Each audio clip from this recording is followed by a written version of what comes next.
Betul, saya bangkit di bawah Peraturan 14, Aturan Mesyuarat, Peraturan 14 khususnya 1G yang berkaitan dengan apa yang berlaku semalam di dalam Dewan Yang Mulia ini.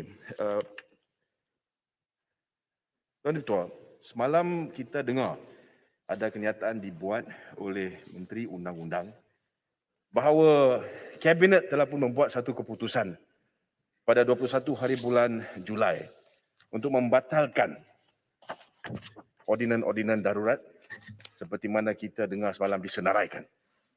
Tuan Ketua, saya ingin membawa perhatian Tuan Ketua kepada peruntukan artikel 150-3 Perlembagaan Persekutuan. Dan saya ingin baca peruntukan di situ. Dan ini satu perkara yang sangat penting, Tuan Ketua. 150-3. A proclamation, minta maaf, saya baca bahasa Inggeris.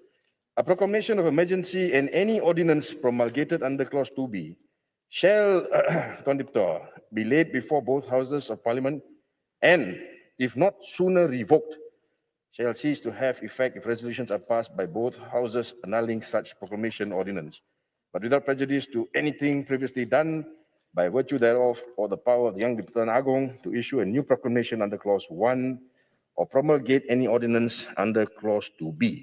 Jadi perkataan yang material dalam peruntukan ini, Tuan Ketua, adalah perkataan revoke. If not sooner revoke. Jadi soal dia, apakah maksud revoke? Semalam kita dengar Menteri menyatakan bahawa keputusan dibuat dan dibatalkan oleh Kabinet. Dan saya ingin membawa perhatian Dewan Yang Mulia ini kepada dua kes. Kes pertama, Tuan Ketua, adalah kes Teh Cheng Po lawan Public Prosecutor. Dan ianya satu keputusan Privy Council dalam tahun 1979. The citation is 1979, 1 MLJ, page 50. Dan ini adalah keputusan yang diumumkan oleh Lord Diplock masa itu. Ini adalah satu rayuan daripada Malaysia. Dan juga mengaitkan soal berkenaan dengan takrifan yang diberikan kepada perkataan revoke di dalam artikel 1503 tersebut. Nah, ini apa yang disebut oleh mahkamah tersebut. It does not appear, Tuan Ketua, that the proclamation of that emergency was ever expressly revoked, nor was it annulled by resolutions passed by both houses of Parliament under Article 1503 of the Federal Constitution. Nah, ini penting. The power, Tuan Ketua, to revoke, however, like the power to issue a proclamation of emergency, vests in the Yang di-Pertuan Agong.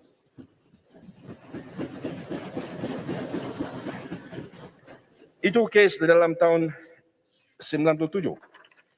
Kemudian kita ada lagi satu kes dalam tahun 77, kes Mahkamah Persekutuan. Dan inilah kes the application of Tan Boon Let and others versus Menteri Hal Ehwal Dalam Negeri Malaysia and others, di mana masa itu Lord President Sufian delivering judgment, beliau mengatakan seperti berikut dan saya baca Tuan Yang Ketua.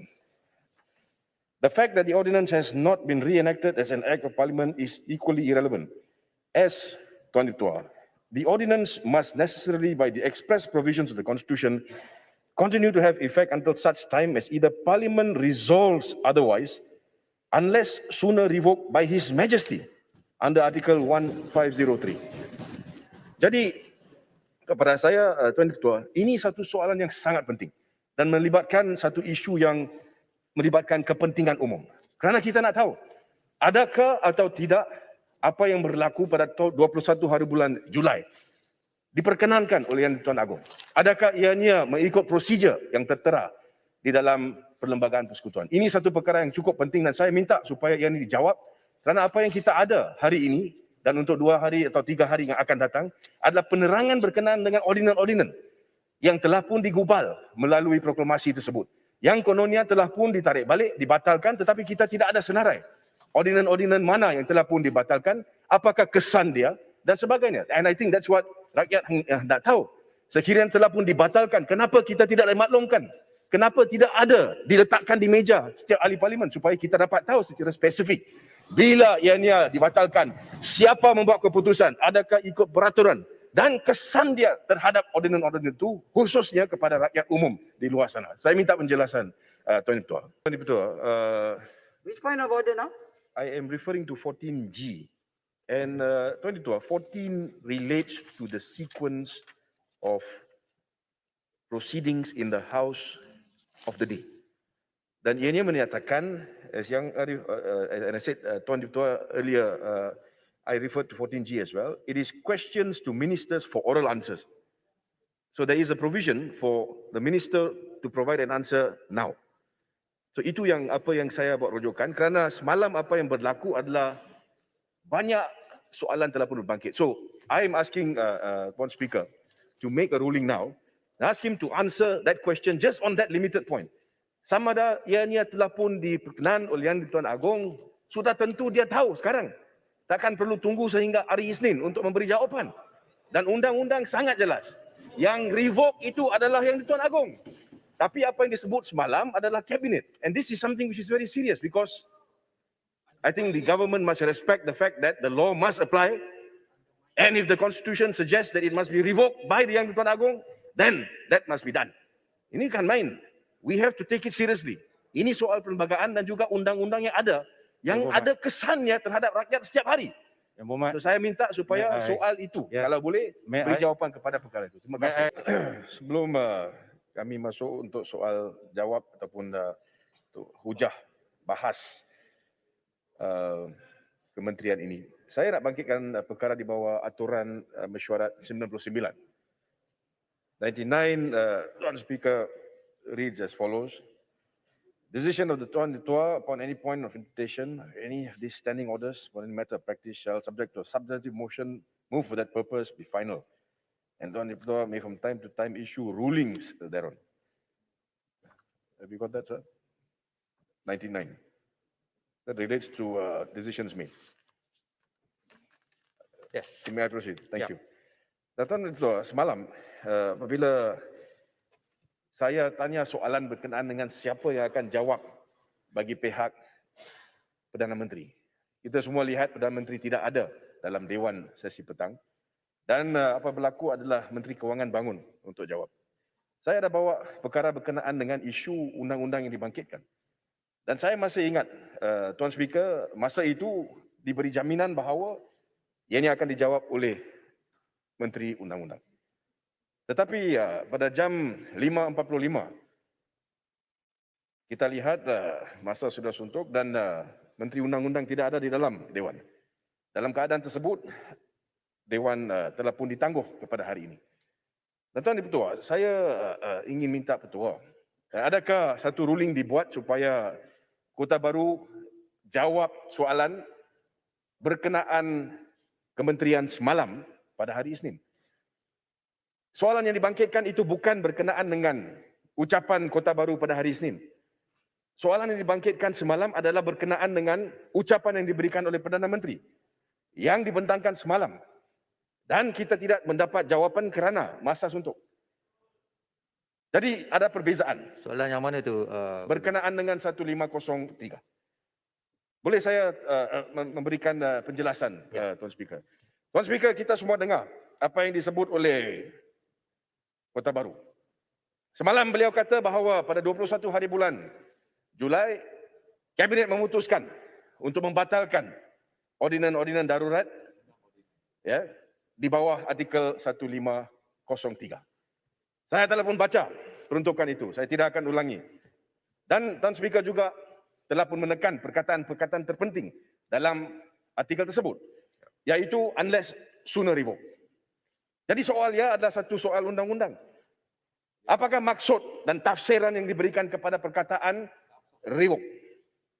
Soalan dia siapa yang diberi kuasa untuk revoke atau membuat pembatalan itu? Tuan Speaker, pagi tadi saya telah pun membawa kepada dua kes.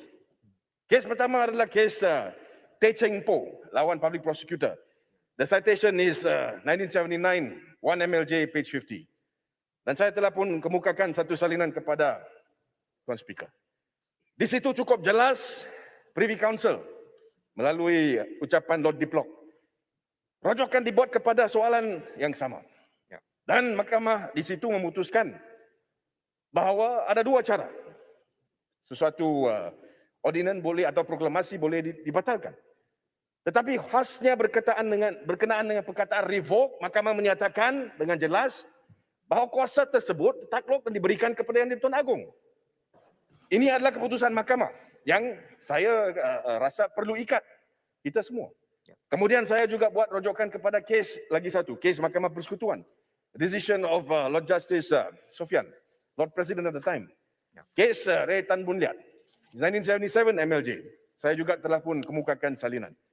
Di situ juga I've highlighted the part, Tuan Speaker. Cukup jelas dinyatakan bahawa revocation in brackets by the Yang di-Tuan Agong, revocation by the Yang di-Tuan Agong in brackets 1503. Jadi dalam keadaan tersebut cukup jelas. Dan ini adalah satu perkara yang sangat penting kerana kita kena tahu apakah sebenarnya berlaku. Kalau seorang menteri datang ke Dewan dan dengan cukup jelas yakin memberitahu bahawa sudah dibuat keputusan ianya batal, maka tunjuk bukti bahawa ianya telah pun batal. Ini bukan satu perkara yang memerlukan satu syarahan. Ini hanya satu perkara yang memerlukan jawapan yes or no. Soal dia, adakah ianya diperkenankan oleh Yang di-Tuan Agong? And I have said, Tuan Dipertua, is a matter of public importance. Kerana apa yang berlaku adalah keberkesanan undang-undang tersebut, ordinance tersebut masih terpakai. Kita lihat ada protes semalam ataupun black protest, mereka dipanggil ke balai polis untuk statement diambil. Lebih lagi kita lihat first time in this country kita ada doctors yang protes. Adakah tindakan akan diambil terhadap mereka? Bagaimana dengan masyarakat di luar di situ? Rentas mereka diberhentikan, mereka disaman dan sebagainya. Bagaimana boleh kita membiarkan keadaan ini? Menteri datang dengan cukup yakin kata, yes, sudah batal. Saya tanya soalan hari ini, dia kata, tunggu sehingga hari Isnin. Apa nak tunggu? Ini satu soalan yang cukup jelas. And the most important thing, kita berbincang berkenaan dengan standing order saya setuju. Tapi jangan kita lupa bahawa perbincangan ini sebenarnya adalah berkenaan dengan perlembagaan persekutuan dan juga kuasa yang di-Tuan Agong. Kepada saya satu perkara yang sangat penting. Now, Tuan Speaker, I know 99 is there. But I don't think yesterday a decision was made when I stood up. Dan saya minta siapa yang akan jawab bagi pihak Perdana Menteri. Jawapan diberi Menteri Kewangan. Dan kemudian Menteri Kewangan memberitahu kepada saya, soalan saya akan dijawab oleh Menteri Undang-Undang. To me, it's very clear. For yesterday's speech, that answer must be given. Bukan Monday. Monday is his speech. Itu lain. Jadi saya di sini membuat satu permohonan agar dikaji ataupun agar diberikan petua. Bolehkah Dewan yang mulia ini melalui Tuan Speaker minta dan arahkan Menteri Undang-Undang jawab soalan itu hari ini. Kerana kita semua nak tahu apakah kedudukan. Dan saya rasa ini satu perkara yang ingin ditahu oleh masyarakat umum di luar sana. Ini adalah tanggungjawab menteri tersebut dan saya minta petua daripada Tuan Dipertua. Terima kasih. Saya ingin hanya menyatakan bahawa semalam floor adalah floor yang amat berhormat Perdana Menteri. Soalan yang saya tanya berkenaan dengan proklamasi dan sebagainya, ordinance revocation, adalah soalan yang ditujukan kepada yang amat berhormat Perdana Menteri sebagai ketua kerajaan. Kerana ini melibatkan satu perkara yang sangat besar, iaitu soal sama ada atau tidak kuasa itu sebenarnya pada pihak yang di-Tuan Agong. Saya hendak jawapan itu datang daripada floor yang amat berhormat Perdana Menteri, bukan daripada seorang lain. Pada hari Isnin, that will be the Minister of Law's floor. Tuan Speaker, saya ini melihat semua ahli-ahli kabinet, mereka semua duduk diam. Tak ada seorang pun berani nak bangun, nak beritahu kepada kita apakah keadaan sebenarnya. Termasuk Menteri Penerangan. Menteri Penerangan ada di situ. Bagilah penerangan. Apa duduk sana diam-diam? Jadi soal dia, ini berlaku kerana semalam Perdana Menteri yang lari, tak nak jawab soalan. Oleh kerana itu, jadi apa yang kita mahu adalah satu jawapan daripada floor Perdana Menteri. Bukan floor Menteri Undang-Undang, Tuan Speaker.